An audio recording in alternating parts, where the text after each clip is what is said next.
Et pour faire face à cette abstention record en France, quelle solution envisager? Eh bien, la classe politique cherche des idées chez nos voisins européens, notamment qui affichent parfois des taux de participation insolents. Mais forcément, il y a une raison, Damien Mestre. Oui, à commencer par la Belgique et ses 90% en moyenne de participation. Alors comment font les Belges?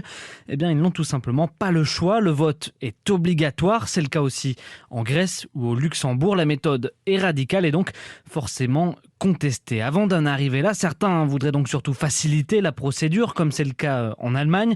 Là-bas, près d'un quart des électeurs demandent à recevoir un bulletin. Chez eux, le remplissent, l'envoient gratuitement par la poste. Plus besoin de se déplacer. Certains font encore plus simple, vote par Internet. Cette mesure pourrait d'ailleurs faire baisser l'abstention en France, selon les spécialistes du droit électoral.